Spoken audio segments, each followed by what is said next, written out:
There she was, trudging up the hilly, expensive burb known as Pedregal, an area so wealthy you will find nothing but mansions. No corner store, no supermarket, no restaurants, or even medical care. The rich had to make sure that any ounce of poverty cannot be found in their oasis by making the trek there useless unless you live there. Thus, with no food, water, or health vendor, the poor just had to stick to their city streets. Yet for Anna and her sexual liberation from her ex, a wealthy diplomatic couple looking for a third was worth the worthless trek. The Washingtons, not their real name, and I refuse to be sued, were high up in the government and owned every resource on earth.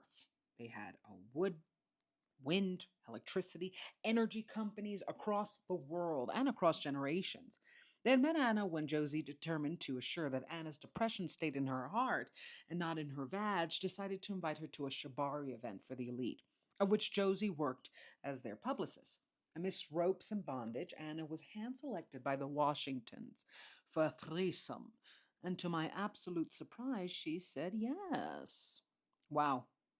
Wow. Wow, wow, wow, wow, wow, I repeated. Anna in a relationship was rather prudish, which is another reason she is resentful. She had become his woman, and now she had to get an identity beyond him, but was finding that incredibly hard. All she talked about was what she did not like about him and herself for the past 5 years, which meant finding what she did want or what better meant to her nearly impossible. The breakup had rewired her brain to such an unwanted bitterness that it oddly left her more open for new things and adventures, like a threesome with a pair of diplomats. Deandra, the level of art in that home, she said, whispering over her eggs Benedict as if the FBI was watching our brunch. They had Picassos and Van Goghs. I think I saw the Ark of the Covenant. Which one, the original or the Indiana Jones one? I laughed. Both, she continued to whisper. So much wealth had made her soft spoken. What were they like? Republican conservative or progressively liberal? If you know what I mean. They were attentive and sweetly firm. They ate me like pie, she said, almost shocked and mesmerized. I've not been so wanted like that since ever. And probably not eaten either. Your ex had a thing against that, I asked, trying to recall. He said to ask him for some tongue was anti Semitic. Apparently, it's against Judaism, a little connection. Well, I'll have to reread the Torah, I smirked. Although Old Testament God was notoriously unfun. Sorry, I interrupted, go forth. It was a little scary. I was not the most comfortable, said Anna sincerely. They were so nice about it, but I was shocked at how out of tune I am with my body. Like, I consider myself fit and I've always worked on being healthy, but somehow them touching me, I don't know. I take care of my body, but the way they were loving me made me realize I'm not connected to it. Well, my body stays connected to me via french fries and Aperol spritz. I laughed again. Seriously, she said, giggling. I feel like she stopped and sighed. Her big brown eyes watered in confusion and sadness. I'm trying to get over him, she said in a measured, pensive tone. But every time I try to do something fun or new for me, I realize just how much he stopped that for me during our relationship. It was like having these two people love me made me see that I hated me, and he might have too. What? I replied, surprised by the heaviness of her assessment and a newfound gust of wind that nearly toppled my brunch margarita. That's not true. He loved you, I declared almost automatically, believing that notion was comforting. Yet my father did not love me, and the most liberating, painful thing I have ever done was realize it. For Anna, like myself, she was taking the journey of separating a person's actions from their words. These men said they loved us, but did everything to mentally break us into self loathing. Would you do it again? I said, skirting through the conversation, which till today I regret. Well, I've gone back like 5 times, Anna smiled in a delicious, deviant way. Sometimes they just text me, come over, and I'm like, I never deny pie. And suddenly one of those texts appeared. That night, Anna biked to her new favorite couple, and they laughed, seeing her sweaty and disheveled. She stood in their doorway, breathless, because even with her speed, it was at least an hour of biking to get to them. They laughed in their privilege and asked, "Are you poor? We could have gotten you a car." She said, "Not poor, just active." And just like that, they had a threesome shower. All right, let's dissect. I want to go to one of the things I said about would you do it again? I said skirting through the conversation, which till today I regret. I felt like I dismissed her epiphany, and I feel really bad about that. Like I'm even getting teary eyed. I felt like I don't know how to explain it, so forgive me if I get a little stuttery or like in my head. I One of the most painful things that I carry with me is the fact that my father did not love me and the struggle to acknowledge that A, he abused me, and B, he was evil. Because, especially in society today, I think the pendulum swings back and forth. We have the tendency to either say everybody's evil or everybody's lost. Like it's never, I think there are evil people. And if you get lost enough, you can become evil, like with my dad. And I was just so taught to see him as flawed in a household that demanded me to be perfect and better. And I don't know why I just so automatically when she said he didn't love me, like what if he hated me? I dismissed it almost automatically. I don't even think I assessed fully what she was getting at. I just thought, let me comfort you by saying he loved you, even though like it just absolutely kaboomed your relationship. And every 5 seconds, you're remembering things that were off about him. And yet you just spent like half a decade of your life, the best of your 20s with this guy. Um, and I don't know, I just felt really, really bad. And maybe I should tell her actually. Um, yeah, I just felt really bad at how I kind of brisked through it because there is comfort and healing in realizing that the person who said they loved you didn't because their actions were hateful and their actions were motivated by making you hate yourself.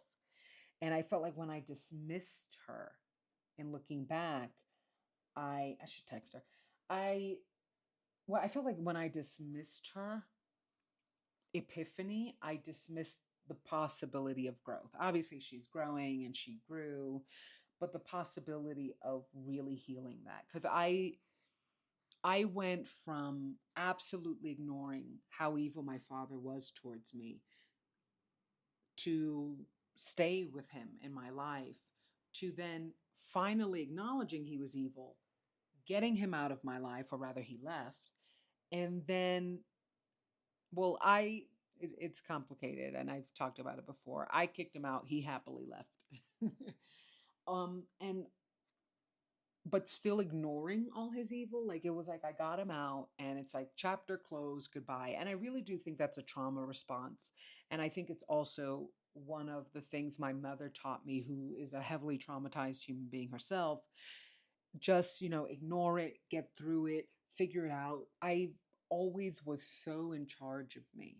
I always had to I really did raise me, especially emotionally and mentally. And problems were just something you had to ignore. Life is problematic. And I didn't realize how much it weighed me down, especially in terms of my relationship with finances, because my father just really broke me financially when he did that whole trick of I'm going to pay for your college, and he actually put me in student debt, of buying thousands of dollars worth of Salvatore Ferragamo every 5 minutes and taking me to the mall to watch him buy it. Like he made money feel disgusting to me because it was what he most used to abuse me and kind of ignite his mental psychological warfare against me beyond obviously words. And it sounds really shizzy, but acknowledging that and processing that is so much better than not, because what happens is the pain is there, just reshapes. Like I was more disgusted by money than my dad, And what do you need to survive this earth? Money. Like really check your wounds and the roots of them and make sure that you're not just reshaping them into other issues or putting the blame on something else. And I felt like I blocked Anna's moment. And I really sentimental. I mean, obviously, she's fine, she's growing. But at that moment, I felt like I blocked her from having a really, really powerful and needed epiphany. I mean, now she's going through it.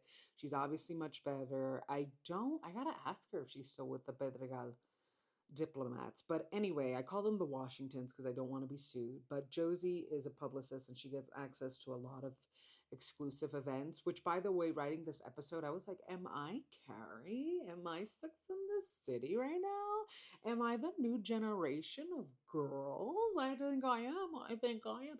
I was like, oh my God, this is so Sex in the City. I'm embarrassed. I got my own little Samantha.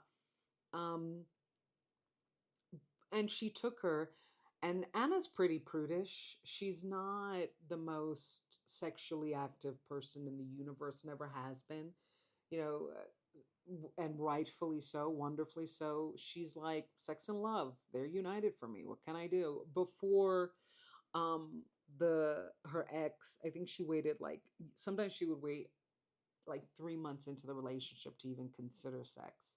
She was always that way. So I think her openness was really surprising for me, which is why I was like, wow, when she told me. And obviously, I did not judge her. I think you should take your own journeys. And I think it's very, very natural after a horrible breakup or after the ending of a really long relationship, especially one that took like most of your prime decade, what people declare the prime decade, your 20s. I think it's just normal to like reanalyze your rules. One of my friends, she swore to God she would never, never move in with a man before she got engaged with him. And she just moved in with her like 8 months boyfriend. And her last relationship was like 7 years. And he text message broke up with her. No, did he text or email? Oh my God, I gotta write about that. I think he emailed. Oh, he emailed broke up. Anyway, and she kind of told me, I'm moving in with him, my boyfriend. And she told me kind of embarrassed, but really happy with her decision because, yes, they're moving quickly, but she's in love and she's just throwing herself into the wind. And it's such a juxtaposition to what her prior relationship was. And I think that's what Anna's going through too, where you have these rules and these regulations, and you don't even know if they're actually boundaries because you were dating somebody that you realize in the end will email break up with you, or will you beg them to get engaged with you, and you get engaged and they're like, I want you to be a housewife and I want you to birth my kids and I want you to leave your job. And like it's almost like the ending makes you realize just how bad the story was to begin with, and that your rules aren't necessarily boundaries. Like, and it changes your relationship because it doesn't, moving in with a guy before marriage and not moving in with a guy before marriage and instead entering like set a 7 year relationship with him does not, if does not necessarily reflect or deflect how badly he's treating you. And I think, at least in my email breakup friends head, which now I'm going to write that story. Oh God. I really do think that in her head, not moving in makes them want you more and makes them respect you more and makes them kind of, it's kind of this prize. If you treat me right and if you get engaged with me, you will get my presence, 24/7 access. It's a 7-Eleven, baby. And I think with Anna in particular, she just, I think she did a little bit of the opposite. They were married without being married. And I think that's what really surprised her about how this whole personality change happened with him, of just becoming super strict and super demanding. And now she's going through this process of realizing the traits were there, the red flags were there. I just was ignoring them. And deciding to do this threesome was really surprising, but also not surprising when you think of people's journeys and trying to figure out how much they've been holding themselves back and whether they're truly exploring themselves or putting boundaries to protect themselves when they could be so misled and kind of spent more than a decade with the wrong person, or almost a decade. Whew, email breakup. Oh my God. I thought it was text, but I don't think, no. I'm remembering when she told me. It was an email. Oh my God. That has to be worse than a text, right? Anyway, back to Anna's tale. So she gets handpicked by this diplomat couple, and they have three kids. They live in the most lavish mansion.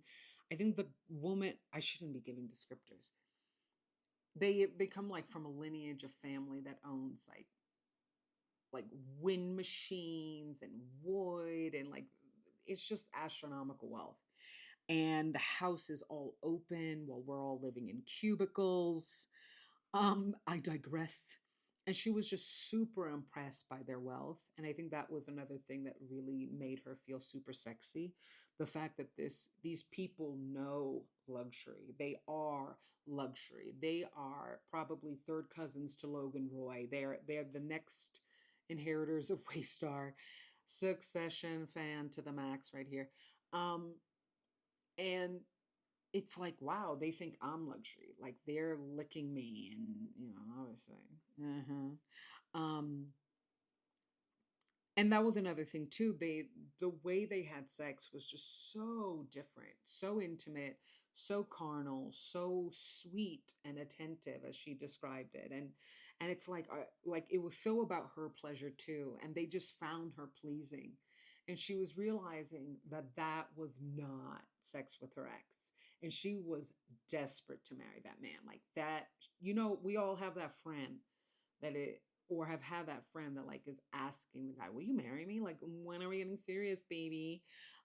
She was that for a while. She was that for a while. And the drama of his transformation really shook her. And the problem is, which is why I felt so bad at dismissing her epiphany, but I understand her journey. I sometimes really have to check myself with daddy recovery, and it's why I like these lighter episodes, because it's so easy to get bitter. And you have good days and you have bad days, and you have days when you really love yourself, and you have days when you really hate them, and it's it teaches you what you don't want out of yourself, out of a partner, but it doesn't exactly teach you what you do. And that's the trippy part, especially because, at least for me, my father's abusiveness cut my imagination. Like, I just have a really hard time imagining a man who's lovely and kind and doesn't want me subservient and servile. And then you add the years you spend investing in toxic people. And I'm so happy I woke up, but there are days when I just go back to the bed, the spiritual bed, and I sulk because I'm like, oh, I just can't believe I was asleep for so long. And it hurts. It hurts. It hurts so badly because you do everything for this person. And there was this I read a lot, and I but do not ask me what TikTok I got this from, what book. I do not remember sources. I am so sorry. I one time misspelled my own name. Please forgive me. Um but somebody was talking about don't overplay your role in a relationship, and it really hit me because you could obviously overplay your role, and like, did you really do that much for that person? But I think for a lot of us, we overplay, and part of our anger is we overplay our worth to that person. We did a lot, and we're right. We did everything. We gave them all of us.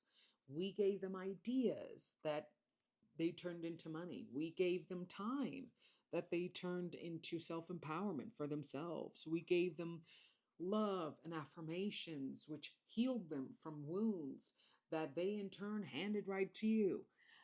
You paid their karma.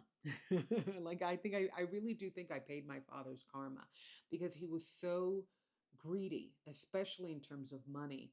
And I do sometimes think that my mother's financial struggles and mine not only came from his scamming, but from this kind of foolish righteous belief that not calling the cops on a loser is honor.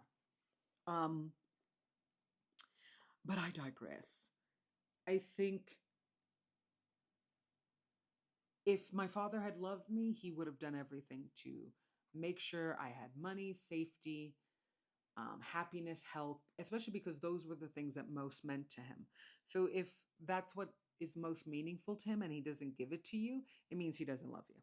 And he also told me, but. And I think that's the thing about Anna. She's in a relationship with this guy, begging him to marry her, and he doesn't eat her. He doesn't even like explore her sexually. She just went along for the ride. And she's meeting this couple that thinks she's a diamond and they know wealth, and she's absolutely shook.